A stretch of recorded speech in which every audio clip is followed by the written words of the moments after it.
شریعت میں جب بھی کسی وقت کی یا کسی خاص رات کی کوئی فضیلت آتی ہے تو اللہ تعالیٰ اس کو جو ہے وہ اس کا صحیح ٹائم نہیں بتاتے، بلکہ اس میں اختلاف ڈال دیتے ہیں۔ اس کی مثال ایسے جیسے جمعے کے دن حدیث میں آتا ہے کہ ایک وقت جمعے میں ایسا آتا ہے جس میں دعا لازمی قبول ہوتی ہے۔ اب ظاہر ہے وہ بڑا فضیلت کا وقت ہے، تو وہ وقت ہمیں متعین طور پہ بتایا نہیں گیا ہے، اس لیے علماء کا اس میں اختلاف ہوا۔ بعض نے کہا عصر کے بعد، بعض نے کہا کہ 2 خطبوں کے درمیان۔ لیلۃ القدر کو دیکھ لیں، لیلۃ القدر کی فضیلت میں قرآن بھی ہے، بہت ساری احادیث ہیں، لیکن لیلۃ القدر کی رات ہے کون سی یہ اللہ نے اس میں ابہام ڈال دیا۔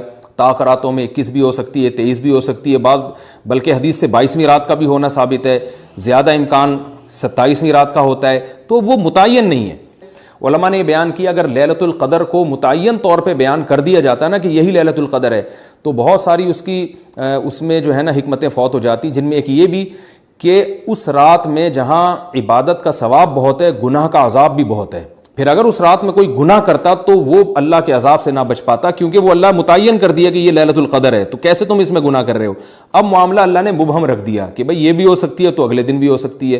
اور ایک فائدہ یہ بھی اس میں رکھا متعین نہ کرنے میں کہ لیلۃ القدر انہی کو ملے جو تلاش کریں، جو پورا عشرہ جاگیں گے ان کو لیلۃ القدر ملے گی۔ اگر اللہ اسپیسیفک دن بتا دیتا کہ 21ویں ہے، 23ویں ہے یا 25ویں ہے یا 22ویں ہے، تو بہت سارے لوگوں کو لیلۃ القدر مل جاتی۔ تو اللہ نے جو مبہم رکھا ہے نا، تو ایک رات کی فضیلت اللہ نے بڑھا دی، مگر اس کی تعیین میں ابہام پیدا کر دیا تاکہ جو پورا عشرہ جاگے گا اسی کو لیلۃ القدر ملے گی، اس کے علاوہ ہر آدمی کو نہ ملے۔ وہ ایک اللہ کی ایک حکمت ہو سکتی ہے اس میں۔